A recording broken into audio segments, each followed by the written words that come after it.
ജനങ്ങളാൽ തെരഞ്ഞെടുക്കപ്പെട്ട സർക്കാരിനോട് ജനങ്ങൾ അപേക്ഷിക്കുകയല്ല ആവശ്യപ്പെടുകയാണ് വേണ്ടത് എന്ന വിപ്ലവാത്മകമായ തീരുമാനം കൈക്കൊണ്ട പീരുമേട് ഗ്രാമപഞ്ചായത്ത് 2025-26 സാമ്പത്തിക വർഷത്തിൽ മിച്ച ബഡ്ജറ്റ് അവതരിപ്പിച്ചു. 26,57,39,114 രൂപ വരവും 26,34,1007 രൂപ ചെലവും 23,38,107 രൂപ മിച്ചവും പ്രതീക്ഷിക്കുന്ന ബഡ്ജറ്റാണ് പീരുമേട് ഗ്രാമപഞ്ചായത്ത് ഹാളിൽ വെച്ച് vice president Shrimati Lakshmi Helen അവതരിപ്പിച്ചത്.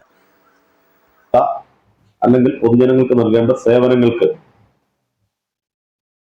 ബ്രിട്ടീഷുകാരുടെ കാലത്തെ പോലെ അതിനു മുമ്പുള്ള രാജഭരണ കാലത്തെ പോലെയോ അപേക്ഷിക്കേണ്ടതില്ല, ആവശ്യപ്പെടണം എന്ന പുരോഗമനപരമായ ഒരു നടപടി പീരുമേട് ഗ്രാമപഞ്ചായത്ത് സ്വീകരിച്ചുകൊണ്ടാണ് നമ്മുടെ ബാക്കി എല്ലാ പ്രവർത്തനങ്ങളിലേക്ക് ഞങ്ങൾ വന്നു. പദ്ധതി നിർവഹണത്തിന് അപ്പുറത്തേക്ക്, പദ്ധതി പണം ചെലവഴിക്കുന്നതിനപ്പുറത്തേക്ക്, ഏതെങ്കിലും പ്രോജക്റ്റുകൾ എടുത്ത് നടപ്പാക്കുന്നതിനപ്പുറത്തേക്ക് ഒരു പുരോഗമനാത്മകമായിട്ട് തികച്ചും ജനാധിപത്യവൽക്കരിക്കപ്പെട്ട ഒരു സമൂഹം എന്ന നിലയ്ക്ക് അങ്ങനെ പോകണമെന്നുള്ള ആഗ്രഹത്തോടു കൂടിയാണ് അപേക്ഷ വേണ്ടെന്ന തീരുമാനമെടുത്തത്. ആ തീരുമാനത്തിന്റെ ഫലമായി ഗ്രാമസഭകളിൽ പോലും അപേക്ഷ ഫോറമില്ല, ആവശ്യപ്പെടൽ മാത്രമാണ്, ആവശ്യപത്രം എന്നാണ് അതിന് പേരിട്ടിരിക്കുന്നത്. അങ്ങനെ ആരംഭിച്ചുകൊണ്ടാണ് ഞങ്ങൾ ഈ പ്രവർത്തനങ്ങൾ സംഘടിപ്പിക്കുന്നതെല്ലാം ഞങ്ങൾക്ക് നല്ല നിലയിൽ ഈ പീരുമേടിലെ മാധ്യമ പ്രവർത്തകരടക്കമുള്ള എല്ലാവരുടെയും പിന്തുണയും സഹകരണവും ഒക്കെ അക്കാര്യത്തിൽ തെളിയിച്ചിട്ടുണ്ട്.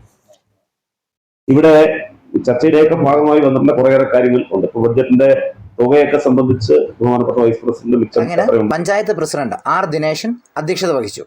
ഭവന നിർമ്മാണ മേഖലയ്ക്ക് 2 കോടി രൂപ ബഡ്ജറ്റിൽ വകയിരുത്തി. 2018 മുതൽ 2024 വരെ ലൈഫ് ഭവന പദ്ധതിയിൽ 498 പേർക്ക് ധനസഹായം ഇതുവരെ നൽകാൻ കഴിഞ്ഞുവെന്നും പഞ്ചായത്ത് പ്രസിഡന്റ് അറിയിച്ചു. മാലിന്യ നിർമ്മാർജ്ജന രംഗത്ത് സുദീർഘമായ സേവനം നടത്താൻ പഞ്ചായത്തിന് കഴിഞ്ഞിട്ടുണ്ട് എന്നും ബഡ്ജറ്റ് അവതരണത്തിന്റെ മറുപടിയിൽ അദ്ദേഹം പറഞ്ഞു. മാലിന്യ സംസ്കരണത്തിനായി 50 ലക്ഷം രൂപയും വകയിരുത്തി. കൃഷി, മൃഗസംരക്ഷണം എന്നിവയ്ക്ക് 70 ലക്ഷം രൂപയും ആരോഗ്യ വിദ്യാഭ്യാസ മേഖലയ്ക്ക് 44.25 ലക്ഷം രൂപയും വകയിരുത്തി. മഹാത്മാഗാന്ധി ദേശീയ ഗ്രാമീണ തൊഴിലുറപ്പ് പദ്ധതി, ഭിന്നശേഷി വയോജനക്ഷേമം ആശ്രയ പദ്ധതി ഉൾപ്പെടെ ദരിദ്ര ലഘൂകരണത്തിനായി 10 കോടി രൂപയും ബഡ്ജറ്റിൽ വകയിരുത്തി.